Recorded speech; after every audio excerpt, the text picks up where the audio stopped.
ನಮಸ್ತೆ, welcome two news sense. ನಾನು ಜಾನ್ವಿ. ಒಂದು ಗಾದೆ ಇದೆ, ಊರ ಮೇಲೆ ಊರು ಬಿದ್ದರೆ ಶಾನ್ ಭೋಗ್ರ ತೋಟಕ್ಕೇನು ಅಂತ.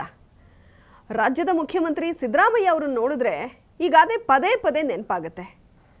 ತುಂಬಿದ ಸಭೆಯಲ್ಲಿ ಹೋಗಿ ನಿದ್ದೆ ಹೊಡಿತಾರೆ, ಗಹನವಾದ ಮೀಟಿಂಗ್ ನಡೀತಾ ಇದೆ ತೂಕಡಿಸ್ತಾರೆ, ಪತ್ರಕರ್ತರು ಸೀರಿಯಸ್ ಆದ ಪ್ರಶ್ನೆ ಕೇಳಿದ್ರೆ ಉಡಾಫೆ ಉತ್ತರ ಕೊಡ್ತಾರೆ. ರಾಜ್ಯ ಬೆಲೆ ಏರಿಕೆ ಅಂತ ತತ್ತರಿಸ್ತಾ ಇದ್ರೆ ಬಕ್ರೀದ್ ಹಬ್ಬ ಸೆಲೆಬ್ರೇಟ್ ಮಾಡೋದಕ್ಕಂತ ಗಂಟೆಗಟ್ಟಲೆ ಚಾಮರಾಜಪೇಟೆ ಈದ್ಗಾ ಮೈದಾನದ ಹತ್ರ ಹೋಗಿ ಕೂತ್ಕೋತಾರೆ. ಸೀಮಂತದ ಕಾರ್ಯಕ್ರಮದಲ್ಲಿ ಬಸ್ರಿ ಹೆಂಗಸು ಕೂರೋ ಥರ ಕೂತ್ಕೊಂಡು ಹಾರ ತುರಾಯಿ ಹಾಕಿಸ್ಕೊಂಡು ಬರ್ತಾರೆ. ರಾಜ್ಯಕ್ಕೆ ರಾಜ್ಯನೇ ಪೆಟ್ರೋಲ್ ಡೀಸೆಲ್ ಬೆಲೆ ಏರಿಸಿದ್ದಕ್ಕೆ ರಸ್ತೆಗಿಳಿದು ಪ್ರತಿಭಟನೆ ಮಾಡ್ತಾ ಇದ್ರೆ ಇವರು ತಮ್ಮ ಪಟಾಲಂ ಎಲ್ಲರನ್ನೂ ಕರ್ಕೊಂಡು ತಮ್ಮ ನಾಸೀರ್ ಸಾಬ್ರ ಮನೆಗೆ ಹೋಗಿ ಮಟನ್ ಊಟ ಬಿರಿಯಾನಿ ಮೆದ್ದು ಬರ್ತಾರೆ. ಇಂಥ ವಿಲಾಸಿ ಹಾಗೂ ಬೇಜವಾಬ್ದಾರಿ ಮುಖ್ಯಮಂತ್ರಿಯನ್ನ ರಾಜ್ಯ ಯಾವತ್ತೂ ಕಂಡಿಲ್ಲ ಬಿಡಿ. ವೀಕ್ಷಕರೇ, ಮೊನ್ನೆ ಬಕ್ರೀದ್ ಹಬ್ಬದ ಹಿಂದಿನ ದಿನ ರಾತ್ರೋರಾತ್ರಿ ರಾಜ್ಯದ ಜನಕ್ಕೆ ಶಾಕ್ ಕೊಡ್ತಾರೆ ಸಿದ್ದರಾಮಯ್ಯ. ಪೆಟ್ರೋಲ್ ಮತ್ತು ಡೀಸೆಲ್ ಬೆಲೆನ ತಲಾ 3-3.5 ರೂಪಾಯಿ ಏರಿಸಿ ಆದೇಶ ಹೊರಡಿಸ್ತಾರೆ.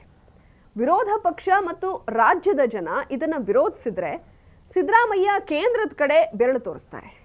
ಜೊತೆಗೆ ಇನ್ನೊಂದು ಸಮರ್ಥನೆ, ದಕ್ಷಿಣದ ಬೇರೆ ಎಲ್ಲ ರಾಜ್ಯಕ್ಕಿಂತ ಕರ್ನಾಟಕದಲ್ಲೇ ಕಡಿಮೆ ಅಂತ. ಬಿಜೆಪಿ ರೂಲಿಂಗ್ ಸ್ಟೇಟ್ಗಳಿಗಿಂತ ಕರ್ನಾಟಕದಲ್ಲೇ ಪೆಟ್ರೋಲ್ ಬೆಲೆ ಕಮ್ಮಿ ಅಂತ ಇದರಲ್ಲಿ ರಾಜಕೀಯವನ್ನು ಎಳ್ಕೊಂಡು ಬರ್ತಾರೆ. ಯಾವನಿಗೆ ಬೇಕು ಈ ರಾಜಕೀಯ? ಯಾವನಿಗೆ ಬೇಕು ಈ ಕಂಪ್ಯಾರಿಸನ್? ನಮ್ಮ ರಾಜ್ಯದಲ್ಲಿ ಯಾಕೆ ವಿನಾಕಾರಣ ಬೆಲೆ ಜಾಸ್ತಿ ಮಾಡಿದ್ರಿ ಅಂತ ಕೇಳಿದ್ರೆ ಒಂದೇ ಒಂದು ಸೈಂಟಿಫಿಕ್ ಅಥವಾ ಲಾಜಿಕಲ್ ರೀಸನ್ ಕೊಡೋದಕ್ಕೆ ಈ ಮುಖ್ಯಮಂತ್ರಿ ಹತ್ರ ಉತ್ತರ ಇಲ್ಲ. ಇದೇ ಸಿದ್ದರಾಮಯ್ಯ ರಾಜ್ಯದಲ್ಲಿ ಬಿಜೆಪಿ ಅಧಿಕಾರದಲ್ಲಿದ್ದಾಗ ಅಂದರೆ 2019-23 ಅವಧಿಲಿ ಏನಂತ ಟ್ವೀಟ್ ಹಾಕಿದ್ರು ಅಂತ ನೀವೇ ನೋಡಿ. ಆ ಅವಧಿಲಿ ತಮಿಳುನಾಡಿನ ಮುಖ್ಯಮಂತ್ರಿ DMKಯ ಸ್ಟಾಲಿನ್ ಪೆಟ್ರೋಲ್ ಡೀಸೆಲ್ ಬೆಲೆಯನ್ನು ಅವರ ರಾಜ್ಯದಲ್ಲಿ 3 ರೂಪಾಯಿ ಇಳಿಕೆ ಮಾಡ್ತಾರೆ. ಆಗ ಕರ್ನಾಟಕದಲ್ಲಿ ಸಿದ್ದರಾಮಯ್ಯ ವಿರೋಧ ಪಕ್ಷದ ನಾಯಕ. ಇವರು ಒಂದು ಟ್ವೀಟ್ ಹಾಕ್ತಾರೆ, ಆಗ ನಮ್ಮ ಪಕ್ಷ ಏನಾದರೂ ಕರ್ನಾಟಕದಲ್ಲಿ ಅಧಿಕಾರದಲ್ಲಿ ಇದ್ದಿದ್ರೆ ನಾನು ಪೆಟ್ರೋಲ್ ಡೀಸೆಲ್ ಬೆಲೆ 10 ರೂಪಾಯಿ ಕಡಿತ ಮಾಡ್ತಾ ಇದ್ದೆ ಅಂತ. ರಾಜ್ಯ ಬಿಜೆಪಿ 10 ರೂಪಾಯಿ ತೆರಿಗೆ ಇಳಿಸ್ಬೇಕು ಅಂತ. ಈಗ ಅವ್ರ ಕೈಲೇ ಅಧಿಕಾರ ಇದೆ, 10 ರೂಪಾಯಿ ಕಮ್ಮಿ ಮಾಡೋದು ಬಿಡಿ, ಇರೋ ಬೆಲೆನೇ 3 ರೂಪಾಯಿ ಹೆಚ್ಚಳ ಮಾಡಿದ್ದಾರೆ. ಸಿದ್ದರಾಮಯ್ಯ ಅವರೇ, ನಿಮ್ಮದು ಒಂದು ನಾಲಿಗೆನಾ? ವಿರೋಧ ಪಕ್ಷದಲ್ಲಿದ್ದರೆ ಒಂಥರ ಮಾತು, ಅಧಿಕಾರಕ್ಕೆ ಬಂದರೆ ಒಂಥರ ಮಾತು. ಆರ್ಥಿಕ ತಜ್ಞ, ಬಜೆಟ್ ಸ್ಪೆಷಲಿಸ್ಟ್ ಅಂತ ಬಹುಪರಾಕ್ ಹಾಕಿಸ್ಕೋತಿರಲ್ಲ, ಪೆಟ್ರೋಲ್ ಬೆಲೆ ಏರಿಕೆಗೆ ಏನು ಸಮರ್ಥನೆ ಕೊಡ್ತೀರಿ? ಇಡೀ ರಾಜ್ಯಕ್ಕೆ ಗೊತ್ತು ನಿಮ್ಮ ಗ್ಯಾರಂಟಿ ಹಠವನ್ನು ಈಡೇರಿಸ್ಕೊಳ್ಳೋದಕ್ಕೆ ಪೆಟ್ರೋಲ್ ಡೀಸೆಲ್ ಮೇಲಿನ ತೆರಿಗೆ ಏರಿಸಿರೋದು ಅಂತ. ಇನ್ನೂ ಯಾಕೆ ನಾಟಕ ಮಾಡ್ತಾ ಇದ್ದೀರಿ? ನಿಮ್ಮದೇ ಮುಖವಾಣಿ ಪತ್ರಿಕೆಯಲ್ಲಿ ಪ್ರತಿದಿನ ಹೆಡ್ಲೈನ್ನಲ್ಲಿ ಬರ್ತಾ ಇದೆ, ಆರ್ಥಿಕ ಹೊರೆ ಇಳಿಸೋದಕ್ಕೆ ನೌಕರರಿಗೆ ಕೋಕಂತ, ಗ್ಯಾರಂಟಿ ಪೂರೈಸೋದಕ್ಕೆ ಕಾಸಿಗೆ 25,000 ಎಕರೆ ಆಸರೆ ಅಂತ. ನಿಮ್ಮ ಸಚಿವರೇ ಹೇಳ್ತಾ ಇದ್ದಾರೆ ಗ್ಯಾರಂಟಿ ಪೂರೈಸೋದಕ್ಕೆ ಹಣ ಬೇಡವಾ, ಅದಕ್ಕೆ ಪೆಟ್ರೋಲ್ ಡೀಸೆಲ್ ಬೆಲೆ ಏರಿಸಿದ್ದೀವಿ ಅಂತ. ಇನ್ನೂ ಅದ್ಯಾವ ಮುಖ ಇಟ್ಕೊಂಡು ಸುಳ್ಳು ಹೇಳ್ತೀರಿ? ಅಲ್ರಿ ಸಿದ್ದರಾಮಯ್ಯ ಅವರೇ, ಕೇವಲ 3 ದಿನಗಳಲ್ಲಿ ಪೆಟ್ರೋಲ್ ಡೀಸೆಲ್ ಬೆಲೆ ಏರಿಕೆಯಿಂದಾಗಿ ನಿಮ್ಮ ಸರ್ಕಾರ ಕೋಟಿಗಟ್ಟಲೆ ಹಣ ಬಾಚಿಕೊಂಡಿದೆ. ಬಡವರಿಂದ, ಮಧ್ಯಮ ವರ್ಗದವರಿಂದ ಕೋಟಿಗಟ್ಟಲೆ ಹಣ ದೋಚಿಕೊಂಡಿದೆ. ನಿನ್ನೆಯಿಂದಾನೇ ತರಕಾರಿ ಬೆಲೆ ಗಗನಕ್ಕೇರಿದೆ. ಇನ್ನೂ ಅದು ಯಾವ್ಯಾವ ಬೆಲೆ ಏರುತ್ತೋ ಗೊತ್ತಿಲ್ಲ. ಬಸ್ ಪ್ರಯಾಣ 25% ದುಬಾರಿ ಆಗೋ ಸೂಚನೆ ಕೂಡ ಈಗಾಗಲೇ ಬರ್ತಾ ಇದೆ. ಆದರೆ ಇದ್ಯಾವುದರ ಚಿಂತೆನೂ ಇಲ್ಲದೆ ಇರೋ ಹಾಗೆ ಅಷ್ಟು ಆರಾಮಾಗಿ ಬಕ್ರೀದ್ ಹಬ್ಬ ಸೆಲೆಬ್ರೇಟ್ ಮಾಡೋಕೆ ಹೋಗಿದ್ದೀರಲ್ಲ, ನಿಮಗೆ ಸ್ವಲ್ಪ ಆದರೂ ಜನರ ಬಗ್ಗೆ ಕಾಳಜಿ ಇದೆಯಾ? ಇಂಥ ಪರಿಸ್ಥಿತಿಲೂ ಮುಸಲ್ಮಾನರನ್ನ ಓಲೈಸೋದು ಮಾತ್ರ ಮರೆಯೋದಿಲ್ಲ ಅಲ್ವಾ?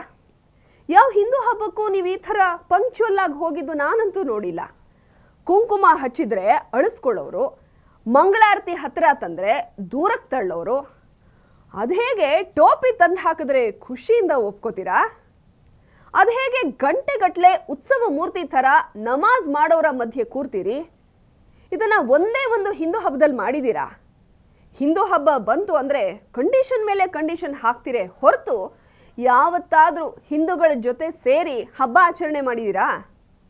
ಯಾಕೆ ಹಿಂದೂಗಳು ವೋಟ್ ಕೊಟ್ಟಿಲ್ವಾ? ಹಿಂದೂಗಳು ಟ್ಯಾಕ್ಸ್ ಕಟ್ಟಲ್ವಾ? ಹಿಂದೂಗಳು ಮನುಷ್ಯರಲ್ವಾ? ಇನ್ನು ಮಧ್ಯಾಹ್ನದ ಬಾಡೂಟದ ಪಾರ್ಟಿ, ಈದ್ ಉಲ್ ಅದಾ ಪ್ರಯುಕ್ತ ನಾಸೀರ್ ಸಾಬ್ರ ಮನೆಯಲ್ಲಿ ಭರ್ಜರಿ ಊಟ. ತಾವೊಬ್ಬರೇ ಅಲ್ಲ, ದಿನೇಶ್ ಗುಂಡೂರಾವ್, ಕೃಷ್ಣ ಬೈರೇಗೌಡ, ದೇಶಪಾಂಡೆ ಎಲ್ಲರನ್ನೂ ಕರ್ಕೊಂಡು ಹೋಗ್ತಾರೆ.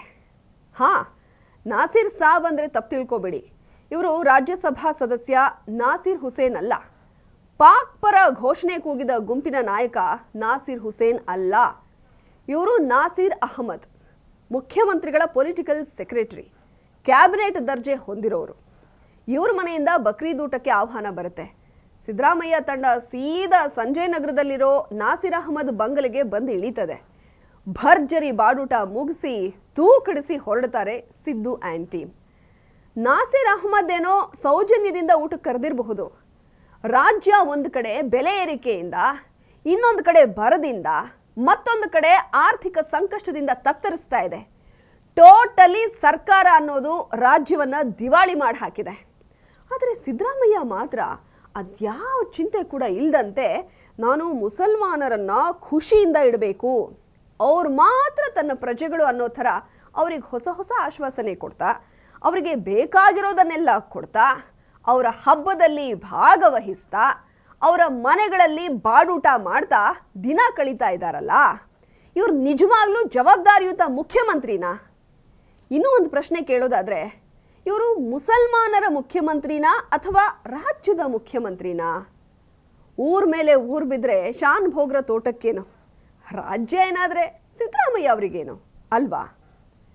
ಇದ್ರ ಬಗ್ಗೆ ನಿಮ್ಮ ಅನಿಸಿಕೆ ಅಭಿಪ್ರಾಯಗಳನ್ನು ಕಮೆಂಟ್ ಬಾಕ್ಸ್ನಲ್ಲಿ ತಿಳಿಸಿ.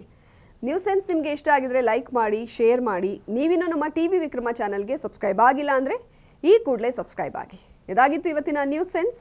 ನೋಡ್ತಾ ಇರಿ ಟಿವಿ ವಿಕ್ರಮ, ದೇಶ ನಿಮ್ಮ ಕೈಯಲ್ಲಿ, ಅಂದರೆ ನಮ್ಮೆಲ್ಲರ ಕೈಯಲ್ಲಿ.